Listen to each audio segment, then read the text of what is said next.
Bismillahirrahmanirrahim. Assalamualaikum warahmatullahi wabarakatuh.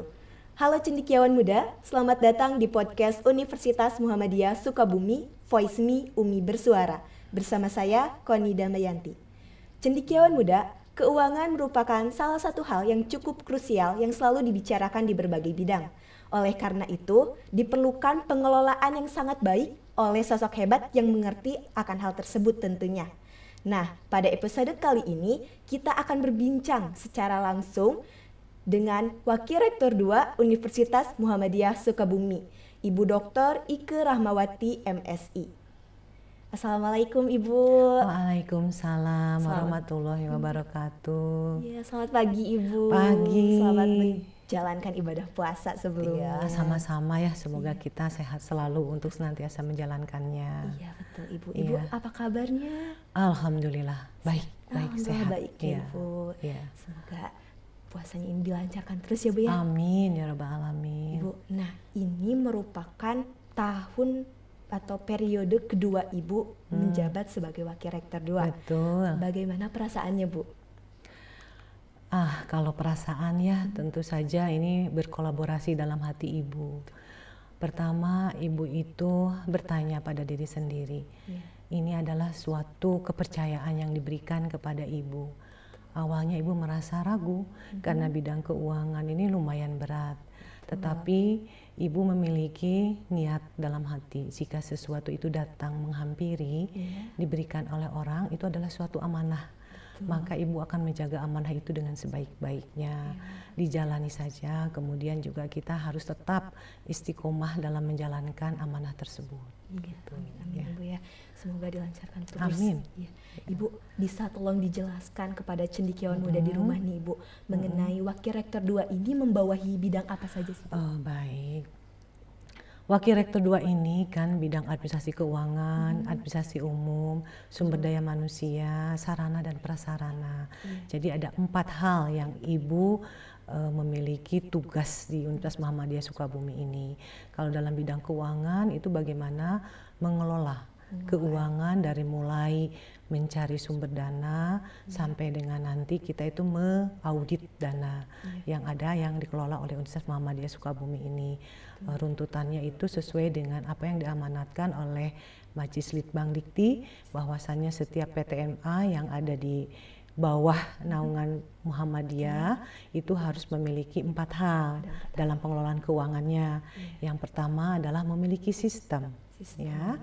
Yang kedua, kita ini harus fokus memiliki peraturan acuan, yaitu yang namanya kalau di UMI ada standar biaya keuangan, ada SBK untuk penggunaan operasional sehari-hari. Jadi kita memiliki patokannya ada di sana. Yang ketiga, kita ini harus memiliki orang-orang yang dalam penyusunan anggarannya itu independen, tim review anggaran. Jadi kita memiliki tim review anggaran. Dan juga yang keempat yang tak kalah pentingnya adalah transparansi akuntabel dalam pelaksanaan keuangan. Jadi semua orang itu bisa mengetahui seperti apa keuangan yang ada di Universitas Muhammadiyah Sukabumi berdasarkan kapasitasnya, haknya mereka masing-masing begitu. Karena hak sebagai seorang pimpinan, sebagai seorang dosen, sebagai seorang staf tenaga akademik dan sebagai mahasiswa itu dalam mengetahui keuangan itu ada perbedaan-perbedaannya sejauh mana gitu kan ya. Betul ya. Ibu, tadi Wakil Rektor 2 ini kan salah satunya membawahi bidang sumber daya manusia. Betul. Menurut Ibu, sumber daya manusia yang berkualitas itu yang seperti apa sih Bu? Ini menurut pendapat Ibu sendiri dulu ya, Ibu. belum masuk kepada teori. Betul. Ibu tuh dari dulu selalu mengatakan bahwa saya ingin menjadi sumber daya yang berkualitas. Apa itu ya harus berkualitas? Ini menurut versi Ibu dulu ya. Kalau dalam bahasa Sunda itu saya membuat suatu kata sae. Kalau sae itu kan bagus ya. Tetapi itu memiliki arti yang lain. S-nya spiritual. Jadi kita harus memiliki keimanan ketakwaan. Betul, Nah itu yang paling utama. Sae. A-nya apa? Jujur. Sikap. Sikap kita itu harus seperti apa? Bisa menempatkan diri dalam segala kesempatan. E-nya apa? Education. Pengetahuan. ya. Dalam kita menjalankan segala sesuatu untuk menjadi SDM yang berkualitas, kita harus memiliki ilmunya. Betul. Lalu kita juga ditambahkan nanti ada pengalaman, keterampilan dan sebagainya. Itu versi ibu. Iya. Jadi kalau ditanya, ibu ingin menjadi seperti apa? SDM yang sae aja, gitu kan, karena orang Sunda bilangnya sae, gitu kan ya. Baik, bagus. Tapi sae itu ternyata memiliki kapasitas pengertian yang lebih luas, gitu ya. Itu mungkin orang Sunda itu sudah mengatakan sae itu luas gitu pemahamannya ya. Ada baik, ada bagus ya Bu ya. Berpengetahuan, memiliki keimanan yang luas gitu kan. Jadi maknanya, filosofinya jadi luar biasa kalau kita pahami. Kalau menurut ilmu ya, ternyata ketika dikaitkan dengan keilmuan, untuk menjadi seorang SDM yang berkualitas itu adalah memiliki keterampilan, memiliki pengetahuan, memiliki pengalaman, dan juga ada kemauan untuk terus belajar gitu ya. Penting sekali. Arti katanya nanti mereka bisa membuat sesuatu, bekerja dalam bidangnya secara profesional gitu. Jadi kalau kita rinci lebih detail lagi, kapasitas SDM yang berkualitas itu yang seperti apa? Yaitu tadi ya, yang memiliki kompeten di bidang pengetahuan, skillnya ya, pengetahuan, terus pengalamannya juga, experience-nya itu seperti apa gitu. Dan yang tak kalah pentingnya kalau kita ingin menjadi SDM yang berkualitas itu adalah kita harus mengetahui potensi diri kita. Betul. Kalau kita sudah memiliki potensi diri yang baik, yang luar biasa diberikan oleh Sang Pencipta, kita tinggal mengembangkannya gitu kan. Jangan menyia-nyiakannya. Kalau saya sering mengatakan kepada mahasiswa atau teman siapa, kita harus menyadari bahwa sesuatu itu akan berhasil kalau kita mengenali tentang self value, ya, nilai diri kita itu seperti apa. Gitu. Betul sekali Ibu. Nah Ibu, bagaimana tanggapan Ibu terhadap SDM yang ada di universitas ini Bu? Oke. Universitas Muhammadiyah Sukabumi ini memiliki sivitas kurang lebih ya, untuk dosennya 168, ditambah dengan tenaga akademiknya ada 111 kalau tidak salah ya. Kemudian juga mahasiswanya 4.400, coba bayangkan ya berapa total jumlahnya. Nah SDM yang berkualitas itu yang seperti apa? Ibu merasa SDM, lihat satu persatu ya, dari sisi dosen sebagai tombak tenaga pengajar ya, yang akan berkontribusi mencerdaskan ya mahasiswa yang datang di sini, memberikan bekal. Luar biasa dosen kita ini. Sekarang Umi itu sudah memiliki 42 doktor ya. Kemudian juga yang sedang studi lanjut itu dokternya ada 47 orang, yang lainnya sedang menyusul karena kita kan ada tahapan-tahapan untuk studi lanjut itu ada pengaturannya. Ada 47 orang dan sisanya masih S2 yang sedang menunggu giliran nanti untuk studi lanjut. Kemudian juga kita sudah memiliki 5 orang lektor kepala, alhamdulillah itu ya, pencapaian luar biasa. Dan dalam waktu dekat kita berminta ya kepada Allah Subhanahu wa Ta'ala, semoga Ibu Rektor kita dilancarkan dalam meraih guru besarnya, karena beliau adalah yang memang yang pertama gitu ya, pertama ketika meraih lektor kepala, kemudian juga sekarang diharapkan oleh kami menjadi pertama yang ada di guru besar di Universitas Muhammadiyah Sukabumi. Nah selanjutnya itu dari sisi SDM dosen ya. Dari sisi SDM tenaga administrasi ya, sekarang juga kita sudah memberikan ruang dan kesempatan yang besar untuk mereka studi lanjut gitu ya, terserah dengan sesuai ke bidangnya masing-masing. Jadi kita berikan kesempatan, silahkan studi lanjut untuk bisa memperluas wawasannya gitu ya. Dan yang ketiga itu dari mahasiswa kita lihat ya hasil ininya, prestasinya luar biasa. Saya sering sekali kalau melihat ya di dalam WhatsApp grup, selamat kepada mahasiswa ini meraih predikat ini, wah luar biasa. Kalau menurut saya semua SDM yang ada di Universitas Muhammadiyah Sukabumi ini memiliki prestasi ya. Kita tinggal apa? Tetap kita harus bisa mengembangkan, meningkatkan kembali supaya Umi ini prestasinya tidak hanya ada di dalam kampus tetapi juga keluar ya. Ya nasional kan kita sudah ada pencapaian, tapi sekarang lebih banyak lagi. Itu yang diharapkan ya. Betul Ibu. Jadi SDM yang ada di universitas ini sudah cukup berkualitas lah Bu ya. Insya Allah mencapai seperti yang Ibu harapkan, ya Bu ya, spiritual, attitude dan education. juga. Ibu, kalau misalnya di kalangan mahasiswa nih, kalau misalnya berbicara mengenai keuangan, pasti kita tuh ingatnya wakil rektor 2, wakil rektor 2 itu identik dengan bagian keuangan. Nah, bagaimana sih Bu pengelolaan keuangan di Universitas Muhammadiyah Sukabumi? Tadi kan sudah disampaikan ya. Dulu itu pengelolaan keuangan tuh belum one gate policy. Sekarang itu kita sudah one gate policy. Artinya pengelolaan keuangan itu tersentral di universitas ya. Lalu kita memiliki aturan ya, regulasi. Ya, yang mengaturnya. Toolnya adalah sistem. Ya. Yang melaksanakannya adalah orang-orang yang memang memiliki kewajiban atau memiliki juga kompetensi. Ya. Jadi di universitas itu untuk teknis keuangan, pengelolaan keuangan itu ada di Biro Keuangan yang dibantu oleh Kabag Keuangan, Kabag Akuntansi ya dan sebagainya. Kemudian juga di tingkat fakultas juga ada yang namanya staf keuangan yang membantu pihak fakultas untuk mengajukan pencairan ataupun sebagainya ke pihak universitas. Jadi semuanya itu menggunakan sistem. Kita bisa tahu, ibu bisa memonitor, ibu rektor bisa memonitor, wakil-wakil rektor juga bisa memonitor. Bahkan BPH juga kalau minta data, minta melihat posisi keuangan itu cepat. Karena kita sekarang sudah memiliki sistem gitu. Ibu masih berbicara mengenai keuangan nih Bu. Bagaimana alokasi beasiswa yang disediakan oleh universitas ini? Jadi kalau untuk beasiswa mungkin nanti secara detail alokasi beasiswa itu kemana saja itu kan bidang Warek 3 yang tahu. Kalau ibu kan ini kan besaran beasiswanya ya. Jadi beasiswa ini bisa diperoleh di Universitas Muhammadiyah Sukabumi ini dari internal dan eksternal. Internal UMI itu sendiri beasiswa itu diambil dari pagu anggaran, ya yang kita rencanakan di awal, kemudian ditetapkan. Pada akhirnya ditetapkannya adalah di Senat dan kemudian nanti disahkannya di Majelis Litbang.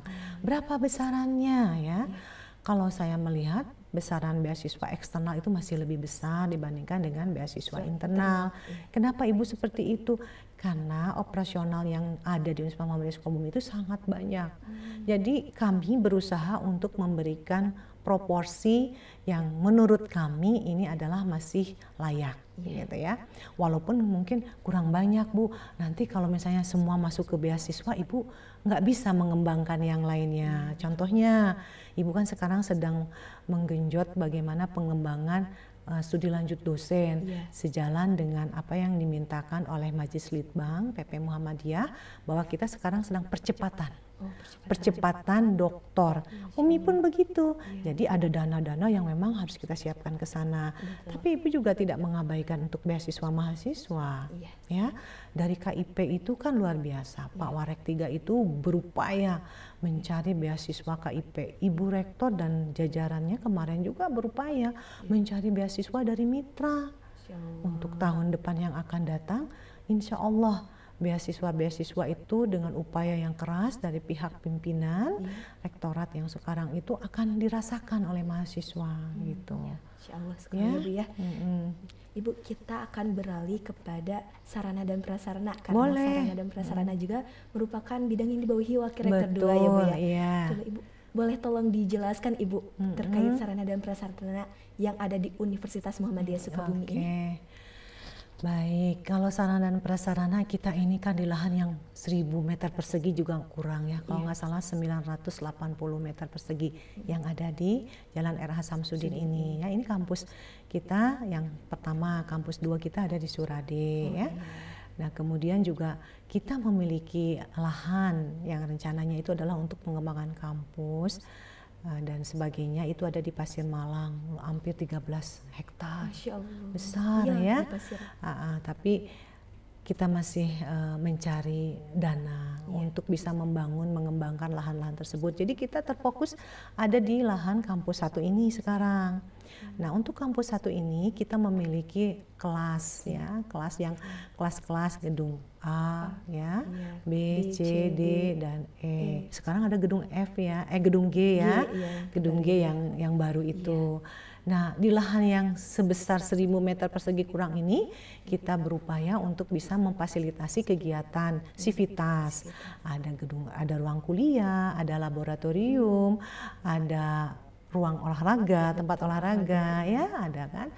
Juga perkantoran ya untuk kita staf melaksanakan tugas, dosen-dosen juga ruangan dosen, kemudian juga kita memiliki lahan parkir ya, masjid, ada klinik sekarang, auditorium juga ya. Kita ini kan bangunan peninggalan dari kabupaten ya, pemerintah Kabupaten Sukabumi. Jadi ada hal-hal yang memang ketika kita mau mengubah itu kan kita perlu bertanya dulu, apakah sudah boleh kita mengubahnya dan sebagainya. Tapi memang kami nanti berniat mengembangkan kampus ini, sarana prasarana ini dengan membangun gedung utama rektorat itu. Sudah ada perencanaannya. Ya mungkin nanti tahun 2026 kita memiliki gedung utama yang 6 lantai. Ya mudah-mudahan kita tetap optimis saja ke depannya kita ini bisa lebih baik, lebih maju dan sebagainya. Sesuai dengan apa yang disampaikan visi, misi, ya sasaran tujuan UMI itu ke depannya. Dan juga Ibu Rektor mengatakan bahwa kita itu ingin menjadi sebuah universitas yang memiliki reputasi ya. Betul sekali. Gitu. Insya Allah ya Bu ya, sarana dan prasarana di universitas ini sudah cukup maju ya Bu ya. Salah satunya juga tadi Ibu membicarakan adanya klinik. Nah Ibu, kalau klinik itu apakah terbuka untuk umum? Iya dong ya. Jadi gini, Ibu cerita dulu kronologis klinik itu. Awalnya COVID tahun 2020 ya. Nah kemudian dari situ pada waktu itu Pak Sakti Alamsah, Bapak Rektor yang kemarin memiliki keinginan untuk kita memiliki sebuah sarana kesehatan, dan memang ketika akreditasi juga suka ada ya poin itu. Nah kemudian kita membuat sebuah klinik ya. Ibu selalu pada waktu bisa nggak ya, klinik itu kan bukan hal yang mudah pada waktu itu ya. Betul, karena semuanya itu kan kita mulai dari nol. Dimulai pada tahun 2020 perencanaan, kemudian 2021 itu kan masuk nanti dalam penganggaran ya untuk membuat suatu klinik itu. Kemudian 2021 kita sudah mencoba untuk menghubungi izin dan sebagainya ke sana sini. Lalu gedung yang di depan itu yang dulu digunakan untuk mart itu ya kan karena COVID jadi tutup, jadi kita alih fungsikan untuk klinik. Nah dimulai tahun 2022 awal itu kita mulai membangun ya, menata ruangan tersebut. Nah intinya pada tahun 2022 bulan September, saya masih ingat kalau nggak salah tanggal 8 diresmikanlah klinik UMI ya, dengan fasilitas yang sebisa-bisanya kita dulu dan didukung oleh para dokter yang luar biasa supportnya kepada kita, juga dari pemerintah daerah memberikan izin dan kepercayaan kepada kita karena kita mengatakan sivitas UMI itu 4.408 lebih. Jadi kita perlu prasarana kesehatan jika memang ketika aktivitas ada yang sakit dan sebagainya. Berdirilah klinik UMI September 2022. Jadi jangan takut lagi Bu ya, soalnya waktu dulu juga mungkin para calon mahasiswa baru atau para mahasiswa baru yang memang merantau di Sukabumi belum tahu tempat-tempatnya. Jadi jangan takut, di UMI juga sudah memiliki klinik gitu. Kalau sakit bukan sesuatu yang diharapkan, tapi kadang terjadi aja. Jadi nggak usah takut kemana-mana, bisa langsung ke klinik UMI ya Bu ya. Benar, apalagi sekarang klinik UMI ini 2022 September baru berdiri. Dapat BPJS, kepesertaan BPJS kemarin di bulan November 2023. Jadi itu bukan hal kita semua masyarakat umum ataupun sivitas UMI yang memiliki BPJS itu bisa berobat di sini ya, sama dengan ke klinik lainnya. Nanti juga kalau misalnya perlu rujukan juga bisa diberikan oleh pihak klinik. Jadi semuanya sudah diberikan fasilitas yang lebih luar biasa lagi ya untuk sivitas dan juga untuk masyarakat umum. Yang lebih baiknya lagi, yang lebih dahsyatnya nih menurut Ibu ya dalam waktu yang dekat, kemarin pada bulan Februari klinik kita ini diakreditasi, hasilnya paripurna. Paripurna itu sempurna ya, luar biasa. Nah, jadi jangan meragukan lagi bahwa fasilitas klinik yang ada di sini sebagai salah satu sarana yang dibutuhkan di bidang kesehatan itu sudah mumpuni untuk dirasakan oleh sivitas dan juga masyarakat umum. Selain daripada klinik, apakah terdapat unit bisnis lain yang sedang dirintis di Universitas Muhammadiyah Sukabumi ini? Oh iya, alhamdulillah ya, Iya. Umi ini sesuai dengan amanat yang disampaikan oleh Majelis Litbang, bahwasannya universitas itu harus berusaha mencari sumber pendapatan selain daripada SPP. Ya. Jadi selain daripada klinik, kita juga sudah memiliki Umi Mart. Ada Umi Mart. Ya, Umi Mart. Iya. Kemudian juga kita sudah punya Umi Food. Umi Food. Lalu ada juga food court. Food court. Dan juga ada tempat fotokopi, grafika yang ada di perpustakaan itu. Jadi semuanya itu adalah rintisan-rintisan unit bisnis. Dan kemudian juga ke depan, ini rencananya ke depan, kita ini akan secara profesional menyewakan ya ruang ataupun sarana yang ada di kampus Universitas Muhammadiyah Sukabumi ini, seperti auditorium, kemudian juga ruang-ruang rapat, ruang kelas yang memang bisa dimanfaatkan oleh pihak ketiga yang memang memerlukan kegiatan-kegiatan dilaksanakan di kampus kita. Sebetulnya kalau penyewaan itu sudah berjalan. Ada beberapa instansi pemerintah yang sudah menyewa ruang yang ada di gedung B sana untuk melakukan seleksi pada waktu itu. Ya itu sudah dilakukan. Hanya saja ini belum kita kelola lebih lanjut lagi secara profesional begitu. Nah, jadi di universitas ini ada banyak sekali sarana dan prasarana ya Bu ya. Seperti udah ada food cart-nya, Umi Food-nya, sarana klinik sudah ada. Terus fotokopi juga sudah ada Bu ya. Insya Allah sekali ya Bu ya. Ya. Untuk ruangan-ruangan juga memang bisa digunakan oleh masyarakat umum ya Bu ya. Boleh. Kalau kita kalau kita lagi tidak dipakai, kemudian ada pihak umum yang memang memerlukan, ya datang kepada kami untuk, kalau kami kemarin Ibu sudah bilang menyewa. Menyewa. Untuk masyarakat umum. Tapi kalau untuk amal usaha Muhammadiyah yang akan menggunakan fasilitas kampus, asal tidak digunakan, kita tidak melakukan tarif gitu ya, tidak menekankan untuk adanya tarif gitu. Betul sekali ya Bu. Ibu untuk tunggu. Next, lanjut. Next lagi sok. Balikan yang di sini apa? Lanjutin. Mau dari ulang nggak Bu yang fokus utama atau langsung ke strateginya? Nah, strateginya aja lah. Strategi. Langsung. Baik Ibu, berbicara mengenai strategi. Ya. Tolong dijelaskan Bu, strategi seperti apa itu? Tadi kan Ibu sudah menjelaskan ya terkait dengan rumus 1446, ya, visi, misi, tujuan, sasaran strateginya ada 6. Sasaran yang pertama itu kita ingin menjadikan good university governance. Nah, itu yang pertama. Jadi kita ingin pengelolaan universitas ini baik, sehingga kita bisa masuk ke dalam kategori reputasinya bagus gitu ya. Yang kedua, kita juga ingin peningkatan kualitas lulusan kita. Peningkatan kualitas lulusan ya? Iya. Jadi lulusan kita itu bisa terserap lebih cepat. Atau mungkin lulusan kita itu dimintakan oleh pihak luar. Ya.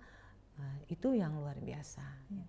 Dan yang ketiga, kita juga ingin pengembangan sumber daya manusia yang memiliki kemampuan yang luar biasa, seperti tadi kata Ibu sampaikan di awal, yaitu harus mampu bersaing ya dengan SDM lainnya. Kalau misalnya sekarang tingkat lokal, tingkatkan lagi menjadi tingkat yang lebih tinggi. Jadi memang itu harus kita inginkan, bagaimana sasaran strategis untuk pengembangan sumber daya manusia yang ada di lingkungan kita. Lalu kemudian kita juga ingin bagaimana struktur di sini, infrastruktur yang ada di sini itu kita tingkatkan. Ditingkatkan infrastrukturnya dia.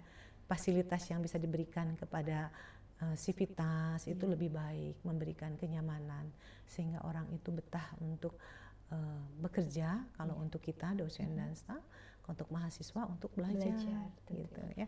Nah, yang kelima adalah penguatan kualitas kapasitas untuk riset. Kemudian juga untuk pengabdian. Kemudian juga kalau dalam bidang akademik itu ada bagaimana partisipasi daripada mahasiswa dan dosen dalam MBKM. Jadi itu harus kita wujudkan. Dan yang keenam adalah bagaimana penguatan al-Islam kemuhammadiyahan. itu menerap dalam diri semua sivitas, dibuktikan dengan perilaku kesehariannya. Jadi strategi-strategi yang dicapai itu arahnya adalah ke 6 tadi, ya, sasaran strategis yang ingin kita tuju, begitu. Ibu, bisa tolong dijelaskan 6 sasaran strategis yang Ibu tadi sebutkan yang termasuk ke dalam 1446? Kalau bertanya tentang itu, kita harus tahu dulu visi. Visi UMI itu apa? Terwujudnya Universitas Muhammadiyah Sukabumi yang unggul dalam keilmuan keislaman tahun 2042. Nah, itu visi. Dijabarkan ke dalam misinya ada 4 ya. Bagaimana kita di bidang pendidikan, penelitian pengabdian, di bidang pendidikan, penelitian, pengabdian dan al-Islam kemuhammadiyahan. Lalu bagaimana nanti strateginya yang akan kita capai? Kita harus kaitkan di bidang penelitian strateginya apa. Ya, kita ingin berkontribusi kepada masyarakat melalui penelitian-penelitian kita yang memang up to date untuk saat ini ya, bisa membantu perkembangan inovasi pada saat ini tentang ilmu pengetahuan. Pengabdiannya apa? Kita bisa melakukan kontribusi secara kolaborasi dengan pihak lokal, ya, regional, nasional dan sebagainya, dan seterusnya.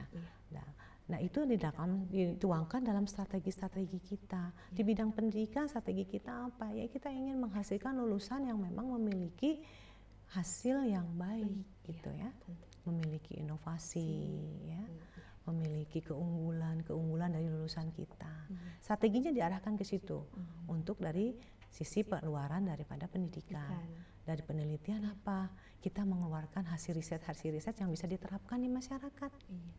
Karena udah berbicaranya bukan kata siapa lagi, tapi harus melalui riset ya Bu ya? Iya, jadi kita harus kita di misi dituangkan, kemudian dari sasaran strategisnya itu hasilnya itu apa gitu, harus jelas, terukur sasarannya itu.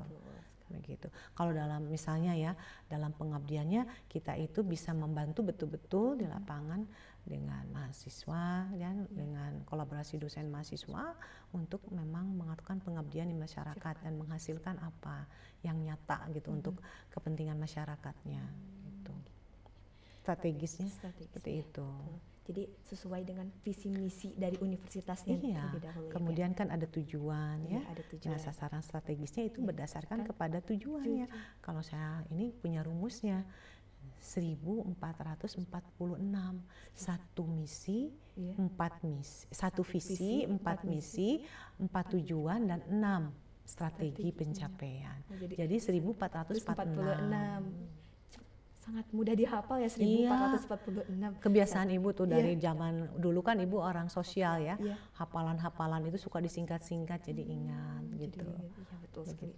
Jadi sangat mudah. 1446 satu visi, 4 misi, 4 tujuan dan 6 strategi. 6 sasaran. Iya, sasaran strategi. Ibu, ada berita nih Bu yang sedang ramai kalau misalnya sekarang ini terkait beberapa universitas itu menetapkan tarif berbayar parkir Ibu. Menurut Ibu, tanggapan sebagai Wakil Rektor 2 nih Ibu mengenai hal tersebut bagaimana? Itu kembali kepada kebijakan masing-masing universitas ya. Saya tidak mengatakan ini baik atau tidak, tapi ini saya berbicara terkait dengan yang ada di Universitas Muhammadiyah Sukabumi. Sampai detik ini Ibu bicara, kami belum kepikiran untuk menerapkan tarif bagi sivitas yang menggunakan kendaraan dan parkir di lingkungan Muhammadiyah Sukabumi. Namun demikian ini karena kita tahu semakin hari itu semakin banyak sivitas yang membawa kendaraan, sementara lahan kita kan sangat terbatas. Nah, mungkin ini pengaturannya yang memang harus kita lebih tingkatkan. Jangan sampai nanti lahan yang terbatas ini jadi semeraut karena banyaknya kendaraan yang tidak teratur. Ya, kalau misalnya ini cara ya mungkin ya nanti kalau kita mengatasinya, salah satu cara pengaturan untuk pembatasan kendaraan yang ada di Universitas Muhammadiyah Sukabumi ini next time mungkin ke depannya kalau misalnya kalau berbayar kan mahasiswa atau siapapun kan lama-lama kan jengah juga ya. Nah, mungkin aja suatu hari nanti akan ada berbayar. Tapi untuk saat ini kita belum berpikir untuk ke arah situ. Jadi kita silahkan Civitas Umi yang membawa kendaraan itu bisa diparkir di lahan Umi dan tidak berbayar, Mas. Gratis ya. Yang penting dijaga kerapihannya. Dan kita juga sudah menyiapkan tenaga parkirnya, jadi sudah diatur semuanya. Tetapi kita juga sebagai pemilik kendaraannya tetap waspada, ya, menjaga kendaraannya masing-masing. Begitu. Jadi untuk di universitas ini untuk lahan parkir tetap gratis ya Bu ya? Insya Allah. Asalkan pada menjaga ketertiban Iya. dan kerapihan. Jangan sampai nanti ya parkir di sini tiba-tiba bawa kendaraan bermotor yang brung yang kencang gitu ya, kan mengganggu gitu. Jadi kita saling lah. Kita memiliki luas parkiran dan kita memiliki sarana untuk pembelajaran ini sebesar seperti ini. Jadi tidak terlalu luas. Jadi saling menjaga lah gitu ya. Gitu. Sekali. Ibu, selain itu juga kalau misalnya di Wakil Rektor 2 ini kan ada pengelolaan administrasi nih Bu ya. Dan kita sebagai mahasiswa biasanya ada hal-hal yang ingin ditanyakan atau ingin dikonsultasikan, tapi bingung nih Bu mau konsultasi atau bertanya kemana gitu Bu. Ya. Bagaimana tanggapan Ibu mengenai hal tersebut? Kalau administrasi itu kan memang semua orang itu dalam hidupnya menjalankan administrasi ya. Iya, betul. Tidak ada yang lepas keseharian dari proses administrasi. Tetapi ketika administrasi itu dikaitkan dengan ketika ada masalah, saya harus menyelesaikan administrasinya kemana. Ya kita harus tahu dulu yang dipermasalahkan kita itu terkait apa. Kalau misalnya terkait dengan keuangan, di mana nih yang harus kita tanyakan? Posisinya ada di fakultas atau ranah universitas. Kalau misalnya ini di tingkat fakultas keuangan, datanglah ke staf keuangan fakultas bertanya. Tapi kalau ini misalnya ranahnya di universitas, maka silahkan datang ke bagian keuangan yang ada di universitas. Ya, Insya Allah Ibu selalu memberikan pengarahan kepada staf yang ada di Ibu itu. Kebetulan ada 23 orang di bidang 2 ini ya. Ada 11 orang keuangan, sisanya di tendik dan di kesekretariatan 3. Jadi Ibu selalu memberikan pemahaman, ayo kita berikan layanan yang prima. Betul. Ya. Kepada semua mahasiswa yang membutuhkan layanan, jangan sampai merasa terombang-ambing. Tetapi Ibu sering loh sekarang ini datang mahasiswa langsung ke Ibu. Kenapa langsung ke Ibu? Katanya biar cepat, katanya Bu. Biar cepat selesai urusannya, kata Ibu. Ya silahkan saja. Kalau pintu Ibu itu selalu terbuka untuk siapapun ya. Jadi kalau dengan Ibu memang nanti proses ada yang harus dilalui mahasiswa. Tapi kalau ingin bersilaturahim dengan Ibu, dipersilahkan. Kalau Ibu bisa membantu, ya silakan. Ibu punya moto loh dalam hidup Ibu itu. Pengen tahu nggak? Boleh dong Ibu. Kalau Ibu begini, melayani sepenuh hati, membantu semampu diri. Begitu. Melayani sepenuh hati, membantu semampu diri. Semampu diri. Ya. Jadi apalagi kalau ini sudah tugas bidang Ibu ya, tentu Ibu harus bisa melayani. Walaupun mungkin belum sempurna ya, tetapi itu semua Ibu upayakan karena tidak ada yang sempurna ya. Karena Ibu selalu merasa ya, ketika kita memiliki amanah, ketika amanah itu tidak kita jalankan dengan maksimal, ada rasa bersalah dalam diri Ibu begitu. Jadi jangan takut ya Bu ya, kalau misalnya ada administrasi yang ingin dikonsultasikan, silakan. boleh langsung ditanyakan ya Ibu. Boleh. Karena sangat terbuka sekali. Iya. Begitupun dari fakultas ataupun di ranah universitas. Iya. Kalau misalnya urusannya nanti tentang penelitian pengabdian ke LPPM gitu ya. Urusannya dengan Al-Islam Kemuhammadiyahan, ada lembaga Al-Islam Kemuhammadiyahan. Jadi tergantung permasalahannya ada di mana. Jadi jangan bingung. Dulu ya, kalau misalnya bingung-bingung, pertama datang dulu ke customer service di depan ya. Nah, tanya dulu kalau saya ada permasalahan ini, saya harus kemana? Nanti sama yang di depan tuh ya diarahkan. Oh ke sini gitu. Jadi kita sekarang itu pelayanan itu number 1 lah ya. Bukan di sini ya, maksudnya di dunia ini sekarang layanan publik itu yang harus diutamakan. Ya, gitu. Ibu, satu pertanyaan terakhir nih Ibu. Harapan Ibu untuk Universitas Muhammadiyah Sukabumi. Sesuai dengan apa yang menjadi ini ya, apa yang sudah ditekankan oleh Ibu Rektor kepada kita semua, bahwa kita ingin menjadi sebuah universitas yang memiliki reputasi. Betul. Reputasi. Bagaimana kita bisa reputasi itu? Yang mari kita lihat dari semua yang tadi 4 misi itu, kita harus berprestasi. tunjukkan prestasi-prestasi kita melalui bidangnya kita masing-masing. Kalau dosen prestasinya harus bagaimana, kalau tenaga kependidikan harus bagaimana, staf harus seperti apa, mahasiswa harus bagaimana. Tapi yang penting adalah kita menuju universitas yang memang memiliki keunggulan, bukan saja dari nasional ya, kalau bisa kita secara internasional juga. Jadi kita bisa bersaing dengan Universitas Muhammadiyah yang lainnya. Kan kita tahu Universitas Muhammadiyah juga kan sudah memiliki luar biasa ya, keunggulan yang luar biasa. Saudara tua kita kan luar biasa. Nah, kita juga ingin seperti mereka. Jadilah sebuah universitas yang memiliki reputasi di Kota Sukabumi ini. Universitas yang pertama muncul ya, yang pertama muncul di Sukabumi ini kan universitas kita, dan mudah-mudahan reputasinya juga kita raih ya. Tapi dengan apa? Kerja keras kita bersama ya, begitu. Ibu, terima kasih banyak atas waktu dan kesempatannya. Sama-sama. Semoga dilancarkan terus ya Bu ya segala aktivitasnya. Amin. Selamat menunaikan ibadah puasa juga Ibu. Iya, terima kasih. Iya, terima kasih banyak, saya sangat merasa bahagia ketemu dengan Ibu. Oh gitu ya. Iya. Nanti silahkan saja kalau memang siapapun ingin komunikasi dengan Ibu ataupun ingin silaturahim, dipersilahkan. Iya. Bangga. Baik cendekiawan muda, berakhir sudah episode kita kali ini. Terima kasih, semoga banyak informasi yang cendekiawan muda dapatkan. Saya Koni Damayanti, pamit undur diri. Jangan lupa untuk like, comment, and subscribe channel YouTube Universitas Muhammadiyah Sukabumi. Billahi fisabil haq, fastabiqul khairat. Wassalamualaikum warahmatullahi wabarakatuh.